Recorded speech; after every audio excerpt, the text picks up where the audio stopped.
Šodien līdz ar zinību dienu sākās jaunais mācību gads. Skolas somas sakārtošana nav nemaz lētsprieks. Skolas piedurumi, soma, arī sporta tērps daudzās ģimenēs ievērojami samazina maciņu biezumu. Katru gadu basketbola klubs Ventspils sadarbībā ar fondu Dzīvības maize palīdz mazajiem Ventspils pirmklasniekiem no maznodrošinātajām ģimenēm sakārtot skolas somas. Basketbola kluba Ventspils kapteinis Akslis Vairoks un komandas biedri Ronalds Zaķis un Sandis Valters Pilsielas kvartālā ieradās dāvanu pilnām rokām. Šogad somas saņēma 3 jaunie pirmklasnieki – Julians, Annija un Renārs. Lai tev labi izdodās, klausi, viss, kas jāklausa. Un šitā somiņa. To palīdz redz bērnam. Viņam tad pilns somas smagi, tam pirmklasniekam grūti iet. Žinterīgs, viņš uzvilk. Kārtīgs puika. Tā, un tad tev aiziet pēc botām, lai tu kārtīgi var sportot. Jā? Un paldies arī, jā? Es domāju, ka ļoti labs pasākums, ļoti vērtīgs un pozitīvs, vairāk tāds. Kā tev šķiet, vai šis nav tāds kā piemērs arī citiem palīdzēt bērniem? Nē, noteikti, tas ir uz katras sirdsapziņas, cik kam viņš palīdz, jā. Bet ir iespējas šobrīd ir ļoti daudz un cilvēku, kuriem vajadzīga palīdzība ir ļoti daudz. Tas ir katram pašam jāizvērtē un es noteikti vienīgais, kas varētu ir aicināt palīdzēt. Lai gan skolas somas iegūt tikai 3 laimīgie jaunie skolnieki, arī pārējie tika pie mazām dāvaniņām, bet Pilsielas kvartāls pie jaunām bumbām, jo aizvadītajā gadā dāvinātās bija jau līdz pēdējiem izmīlētas.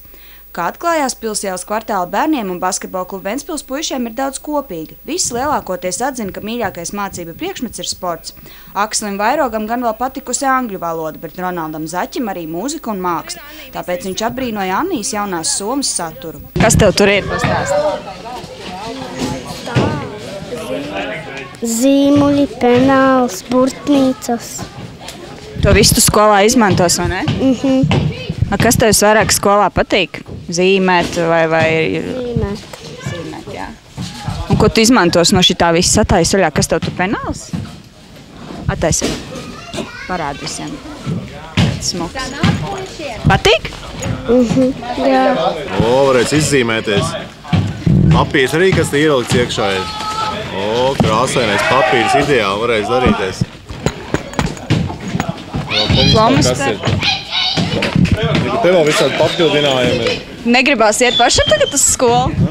Visādi smukas lietas. Zin kā, pēc tiem treniņiem nav nemaz tā doma, varētu labāk aiziet atpūsties, bet, bērniem, kas jādara, tas jādara. Nē, jābūt jāiet, lai es iet, tai nebūtu citu variantu.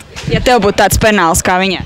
Tieši tā, un šī tāda skaista soma vēl vispār nebūtu, bet būtu jāiet, nav citu variantu. Lai gan 1. septembris tagad jau šķietais kalniem, Aksils Vairoks atcerējās šo to no savas pirmās lielās skolas dienas. Lai arī cik tas būtu dīvaini, es atceros, tas bija jau pirms 22 gadiem, bet es atceros to kā šodien. Es atceros to, ka ir melnbaltas bildes mājās.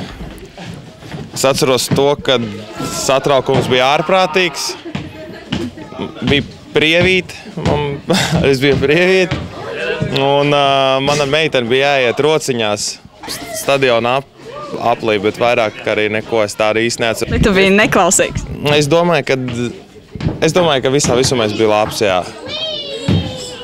Bet, protams, es arī biju neklausīgs, bet bieži ir tā, ka ne jau tas neklausīgums ir tas, pēc kā tevi izvērtē, vai tas ir labs vai slikts. Es domāju, ka katrs bērns jau ka viņš ir nav vēl nobriedzis mazs, viņš savā ziņā nepaklausīgs vai vienā otrā ziņā. Galvenais, lai varbūt nav ļauns un tādā veidā. Protams, ka tās ir tikai mantas, bet bez tām mācīties mūsdienās nav iespējams. Tāpēc basketbola klubs Ventspils aicina palīdzēt tiem, kas ir mums blakus. Pat ja tas nozīmē vienkārši uzdāvināt skolas somu pirmklasniekiem. Gita Mārtiņsona, Andrejs Kulīgins, Kurzemes televīzija.